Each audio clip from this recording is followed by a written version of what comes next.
Oke, ini udah ya.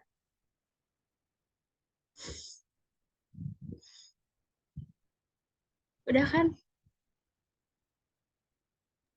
Udah I. Oke, angkat angkat kakinya kalau bertanda ini udah. Udah. Oke, the next material phonology ya. Definitionnya, philology is a branch of linguistics whereby studying it we will know about how the systematic of sounds and how to produce them in a language. Jadi bisa dibilang si fonologi ini cabang linguistik yang dimana kita tuh mempelajari dan kita bakal tahu bagaimana sistematika pengorganisasiannya si bunyi ini dengan cara memproduksinya tuh gimana gitu loh. Jadi bahasa sederhananya si fonologi ini adalah studi tentang bagaimana mengucapkan suatu bahasa. Kalian ada yang tahu tujuan fonologi? Oke, langsung aja dijawab sama aku sendiri. Tujuan fonologi, jadi untuk memahami bagaimana otak manusia mengatur bunyi, terus fonologi juga menentukan signifikasi setiap bunyi ujaran dalam suatu bahasa atau lintas bahasa. Nah, boleh di next?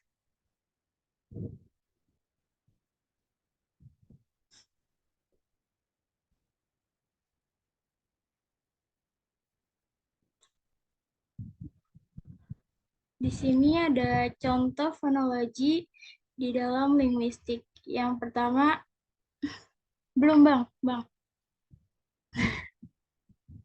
Di sini ada contoh fonologi di dalam linguistik. Yang pertama ada assimilation, terus ada dissimilation, terus ada insertion, terus ada deletion.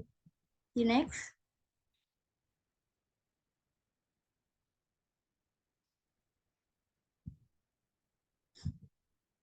Nah, apa itu assimilation?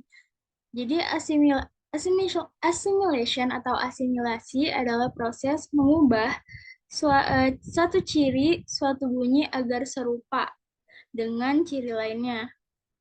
Nah, aturan ini dapat diterapkan pada sistem jamak di bahasa Inggris. Ini contohnya ya. Example-nya in the word snakes, the letter S is pronounced as snake. Jadi bisa dibilang bentuk jamak bahasa Inggris S ini dapat diucapkan dengan cara yang berbeda-beda tergantung pada kata yang menjadi bagiannya. Misalkan di word beds, mandi kan ini artinya beds. The letter S is pronounced as Z gitu Z beds. Oke, langsung the next ke contoh yang kedua.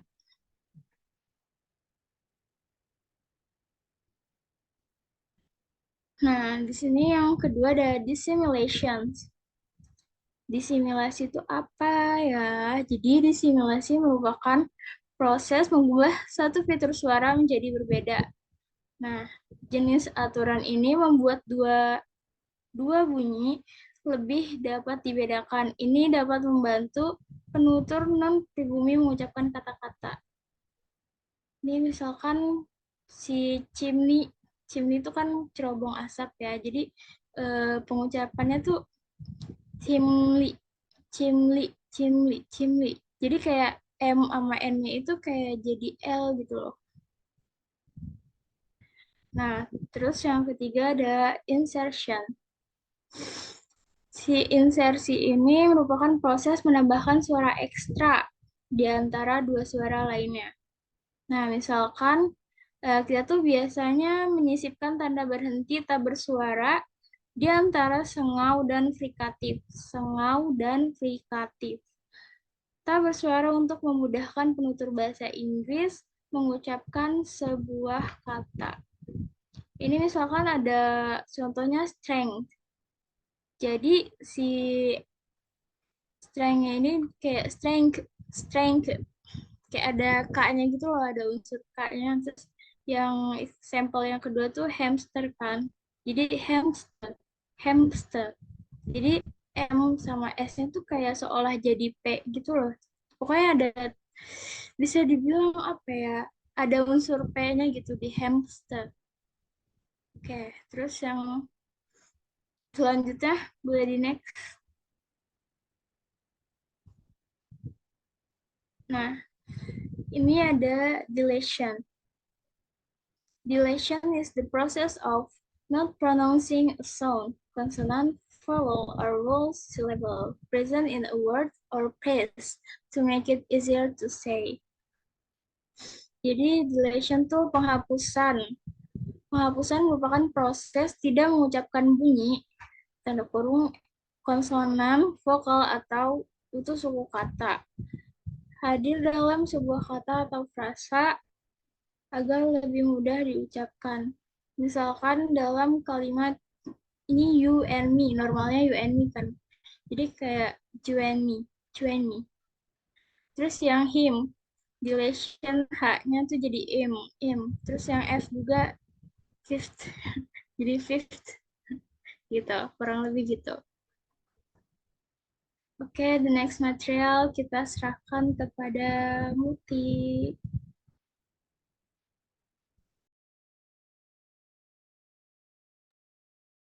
Okay, thank you, Ii. So for this slide, I will explain about International Phonetic Alphabet or IPA.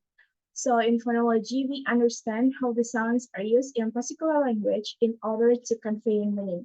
And according to IPA or International Phonetic Alphabet, there are 44 sounds in English.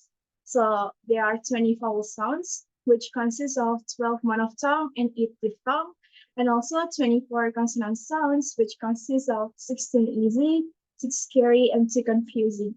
And why do we categorize the consonant sounds like that? So they are 16 easy, 6 scary, and 2 confusing. It's simply because to make it easier for us to remember it. Jadi teman-teman, menurut IPA atau International Phonetic Alphabet, di dalam bahasa Inggris itu ada 44 suara. Nah, dari 44 suara itu, di dalamnya itu ada 20 vowel sounds, yang terdiri dari 12 monophthong dan 8 diphthong, dan juga ada 24 consonant sounds, yang terdiri dari 16 easy, 6 scary, dan 2 confusing. Nah, lalu kenapa kita yang di consonant sounds ini tuh mengkategorikan consonant sounds itu seperti ini gitu. Jadi ada yang easy, scary, dan confusing. Tujuannya itu simple aja, tujuannya itu untuk mempermudah kita untuk mengingatnya. And as you guys can see on the screen, the blue one is the vowel sound and the black one is the consonant sounds. So for diphthong, easy, scary, and also confusing, we'll explain by Ii and Mary in the next slide. And for me, I will explain about monophthong. Next. Okay, vowel sound. Sounds made by the relatively free movements of air to the mouth, usually forming the main sounds of a syllable. Jadi itu suara yang dihasilkan oleh pergerakan udara yang relatif bebas melalui mulut dan biasanya itu menghasilkan suatu bunyi utama suatu suku kata. Dan monophthong itu terdiri dari dua kata, mono dan phthong. Phthong sendiri artinya suara dan mono itu satu, which means satu suara, dan has one vowel sound. Dan monophthong itu punya satu vowel sound dan monophthong have 12 sounds. Dan monophthong itu punya 12 suara yang seperti ada di tabel ini. Dan sekarang kita bareng-bareng belajar bagaimana cara mengucapkan monophthong itu gimana. Jadi langsung aja ke tabel yang pertama, itu tuh di tabel yang pertama tuh kayak ada huruf I gede, tapi yang versi atas bawahnya tuh ada garisnya. Dan ini tuh dibacanya I.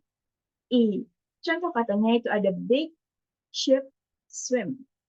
Big ship swim. Dibacanya itu I. Oke, next. Yang kedua, itu tuh kayak huruf I kecil yang di atasnya itu ada titiknya. Itu tuh dibacanya I. And before we start to the next vowel, I have to tell you the really important things in phonetic. So if you see vowel and there is two dots after it, it simply means that it's long vowel. Jadi sebelum kita lanjut ke vowel berikutnya, ada hal penting yang harus kalian tahu. Kalau misalkan kalian melihat vowel, dan setelah vowel itu tuh ada two dots-nya atau titik duanya, itu tuh artinya long vowel. Jadi dibacanya itu panjang.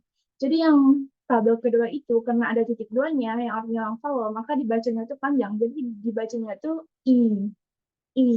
Contoh katanya itu ada freeze, sheep, beat. Oke, next. Selanjutnya tuh kalau di fisika itu tuh kayak lambang omega tapi versi kebaliknya ya. Yang ketiga itu dibacanya u, u. Jadi itu kedengarannya itu di antara huruf O dan juga huruf U. Jadi dibacanya itu U. Contoh katanya itu ada cook, put, could. Nah, karena kedengarannya di antara huruf U dan huruf O, ini kita ambil contoh pakai kata memasak ya. Karena kedengarannya di antara huruf U dan huruf O, jadi dibacanya itu bukan cook, bukan cook, tapi cook. Ada juga put, ada juga could. Oke, next. Selanjutnya itu kayak huruf U kecil. And as I explained before, if you see vowel with two dots after it, it simply means that is long vowel. Jadi setelah, seperti yang sudah dijelaskan sebelumnya, kalau kalian melihat vowel, dan setelah vowelnya itu ada titik duanya, itu artinya long vowel, maka dibacanya panjang. Dan yang tabel keempat ini itu dibacanya u. Contoh katanya itu ada shoe, ada juga few, ada juga cute. Oke, shoe, few, cute. Oke, the next sounds is, itu kayak ada huruf A dan huruf E, tapi itu versi kayak ngambung gitu. Dan ini tuh dibacanya A, A, A. Contoh katanya itu ada hat, hand, lump. Tapi yang dia dibacanya A, itu tuh biasanya lebih ke British accent atau yang bahasa Inggris, aksen Inggris. Karena itu tuh dibacanya hat, hand, lump. Tapi kalau misalkan yang American accent atau bahasa Inggris yang aksen Amerika, itu tuh biasanya tuh dibacanya kayak lebih ke E daripada A. Jadi dibacanya itu, kalau yang American accent itu dibacanya fat, hand, lamb. Oke, next. Selanjutnya itu tuh ada kayak huruf A kecil dan ada titik duanya juga, dan artinya itu long vowel. Dan yang itu dibacanya A. A. Contoh katanya itu ada dark, half, back. Oke, next. Selanjutnya itu juga kayak huruf A kecil tapi kebaliknya, versi kebalik. Itu tuh dibacanya A, A. Jadi tuh kedengarannya kayak huruf A tapi kayak ada huruf O-nya juga dikit banget di akhir. Contoh katanya itu ada box, top, watch. Oke, next. Selanjutnya tuh kayak huruf C kebalik, ada titik duanya yang artinya long vowel, itu tuh dibacanya O, O. Contoh katanya itu ada sure, talk, wow. Oke, next. Selanjutnya tuh kayak huruf E kecil. Nah, itu tuh dibacanya E, E. Contoh katanya itu ada pass, intend, back. Oke, next. Selanjutnya tuh kayak huruf V yang kebalik. Nah, ini tuh dibacanya A, A, A. Contoh katanya ada fun, lunch, fun. Next. Itu kayak huruf E kecil ya, tapi kebalik. Itu tuh dibacanya sorry, E, E. Contoh katanya itu ada and, better, color. Next, the last one, itu tuh kayak angka 3 ya. Dan ada titik duanya, artinya long vowel, jadi dibacanya panjang. Nah, ini tuh dibacanya er. Contoh katanya ada nurse, world, girl. Oke, next. Nah, untuk selanjutnya, for the diphthong, we'll explain by Ii.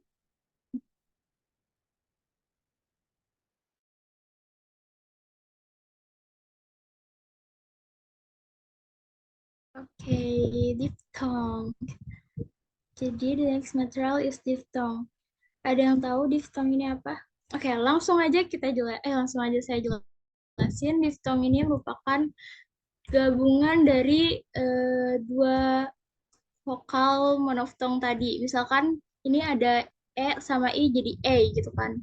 Jadi diphthong itu merupakan dua vokal yang diucapkan sekaligus. Nah, gabungan si monoftong ini menghasilkan satu bunyi. Langsung aja ke tabel yang pertama, ini E sama I. Jadi A. Jadi day, face, A. Nah, terus ada yang kedua, ini I. I.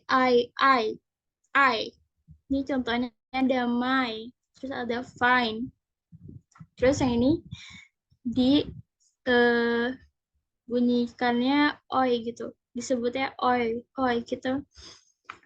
Cara ngomongnya gitu ya, oi. Takutnya nanti bingung lambangnya apa, jadi dibacanya oi. Ini ada contohnya toy, employ, Terus yang ini ear, ear. Jadi contohnya ada ear, here contoh katanya. Nah, terus ini yang di sini air, air, air. Bisa dicontohkan sendiri ya di rumah. There, hair. Terus di sini ada dan contoh katanya tuh cool, poor. Di sini ada a dan u. Jadi di diftong kita menyebutnya au, au, au, au. Di sini contohnya brown, mountain, house. Terus di sini ada u. Di sini ada, oh, yang pure udah ya. Di sini cure, poor. Terus yang paling terakhir yang abu-abu ini ada phone, phone gitu. Gitu. The next material akan dijelaskan oleh Mary. Thank you, Ii. And for the next, I will explain about consonant sound. Nah, jadi consonant sound ini erat kaitannya dengan articulatory phonetics yang tadi sudah saya jelaskan. And then consonant is a speech sound produced by a complete stoppage of the breath. Jadi konsonan ini merupakan bunyi suara yang dihasilkan dari penghentian nafas secara total. Nah, seperti yang telah dijelaskan oleh Muti sebelumnya, bahwa consonant sound ini terbagi menjadi 3 jenis. For the first is 16 are easy, for the second is 6 are are scary, and for the last is 2 are confusing. Kenapa kita mengkategorikannya menjadi seperti ini? Supaya memudahkan kita untuk mengingatnya. Oke, for the first 16 are easy, ini tanpa kita belajar pun kita sudah tahu bahwa suaranya atau bunyinya itu seperti simbolnya atau seperti hurufnya, seperti alfabet. Jadi kita tidak akan bingung. Contohnya yang pertama bed, do, of, father, get, how, king, large, mother, and number, push, or read, sorry, test, view, wonderful, and zoo. And for the second, 6 are scary. Why scary? Kenapa kita mengkategorikannya sebagai simbol yang menakutkan? Karena simbol ini sangat berbeda dengan bunyinya. Nah, bisa kita lihat pada tabel yang pertama, pada contoh yang pertama ini, seperti simbol huruf S, tetapi ini bunyinya adalah S dan H. Example, wash, machine, and patient. Tetapi bunyi ini tidak hanya pada huruf SH, S dan H saja, tetapi CH ini ada yang dibaca sh, seperti machine, and T dan I juga bisa dibaca patient. And then for the second is simbol yang seperti angka 3, yaitu hasil dari sh, tetapi ditambah getaran menjadi kayak Z tapi beda. Contohnya seperti treasure, erosion, and pleasure. Oke, yang ketiga ini ada simbol seperti T dan S, itu dibacanya adalah C. Contohnya courage, cheerful, and charge. And for the next, seperti simbol D dan juga J, dibacanya Z, seperti June, bridge, and gentle. And then ini adalah Sita, for example, think, Thursday, and bus. And for the last one, ini bunyinya seperti tetapi ditambah vibration, jadi and That is this sound. And other examples are those and they. And for the last one, two are confusing. Why confusing? Because the symbols are similar to the alphabet that we know. Nah, untuk yang pertama ini ada simbol seperti N tetapi agak panjang, agak ditarik ke bawah itu bunyinya eng. Contohnya going, shopping, and sailing. Bunyi eng dan juga di akhirannya itu seperti ada g-nya. Going. And then for the last is simbol yang seperti J ini merupakan bunyi dari Y. Bunyi dari huruf Y. Y. For example, yes, young, and popular. Okay, that is consonant sound. And for the next material will be delivered by Mutia.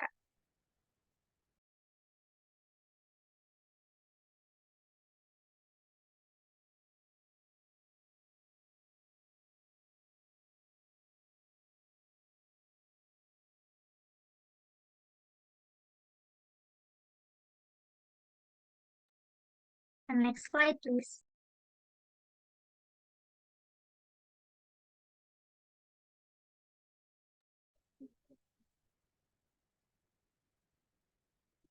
Okay, thank you, Mary. So the last material is about relationship and differences between phonetic and phonology. But for the first, I will explain about relationship between phonetic and phonology.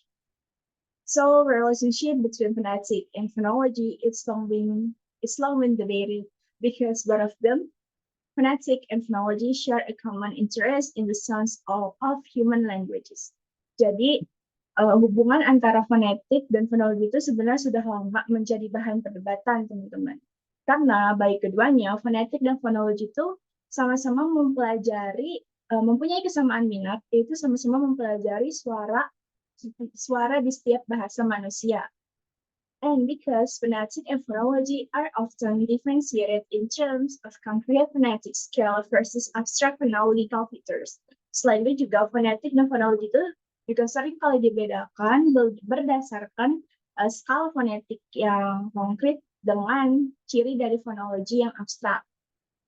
And one conception of the most crucial thing, difference of features between values and phonological and phonetic features.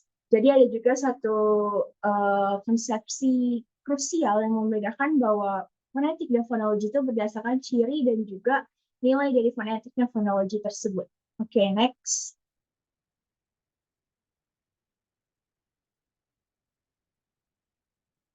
Okay. Phonetic and phonology are closely related fields within the study of linguistics, and they both deal with aspects of sounds but they focus on different aspects. Next.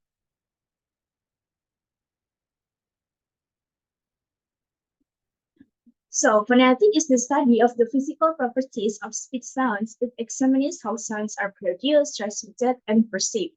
Phonetics deal with articulation, acoustic, and auditory perception.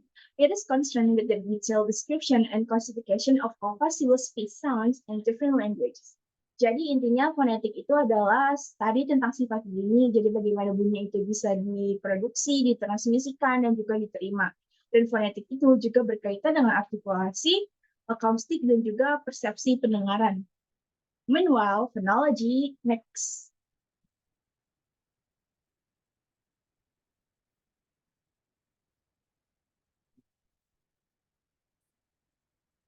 Meanwhile, phonology, on the other hand, is the study of how sounds function within a particular language.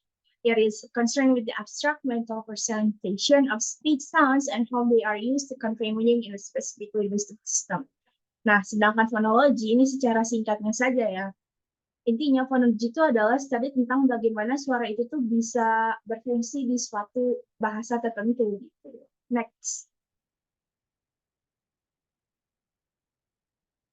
Okay, next is about difference between phonetic and phonology. Phonetic deal with more with the study of the sounds without knowledge of the language spoken, while phonology is more about the pattern of sound and the rules that are consistently internalized by the speakers of the language. Jadi intinya kalau fonetik itu tuh mempelajari suara tanpa diketahui bahasa yang diucapkan tersebut. Nah, sedangkan phonology itu tuh lebih ke pattern-nya atau ke pola dari suara tersebut yang secara tidak sadar di-internalize by the speaker of the language atau secara tidak sadar tuh diinternalisasikan oleh penutur dari bahasa tersebut. Nah, di sampingnya itu juga ada yang tiga itu juga masih termasuk ke dalam difference between phonetic and phonology. So the first is branch of linguistic. Phonetic is belong to descriptive linguistic, meanwhile phonology belongs to theoretical linguistic. Jadi yang pertama itu perbedaan di dalam branch of linguistic atau cabang linguistik. Kalau phonetic itu termasuk ke dalam descriptive linguistic, sedangkan phonology itu termasuk ke teoritis linguistik. Dan di yang kedua itu areas, phonetic studies with the production, transmission, reception of sounds, meanwhile phonology studies different pattern of sounds in different language. Nah, kalau yang di area, kalau phonetic itu mempelajari tentang produksi, transmisi, dan juga persepsi suara, sedangkan phonology itu mempelajari pola dari bunyi suatu bahasa yang berbeda. Nah, yang terakhir itu ada di specificity. Phonetics does not study one particular language, meanwhile phonology can study one specific language. Nah, kalau yang terakhir itu perbedaannya di specificity atau di kekhususan. Phonetic itu tuh tidak mempelajari satu bahasa tertentu, sedangkan phonology itu mempelajari satu bahasa tertentu. So that's all for my explanation today about IPA, monophthong relationship, and also difference between phonetic and phonology. I return it to moderator Mary. Thank you, Muti. And these are our references for this presentation. Okay, that's all our presentation. And for the next, we'll open question and answer session. So please, guys, if you have questions, raise your hand, please.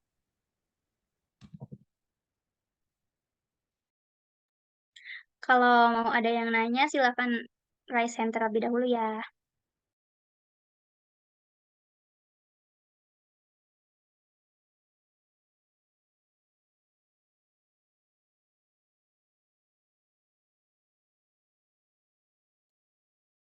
Kita tunggu sebentar ya, kalau nggak ada yang mau bertanya akan ditutup saja.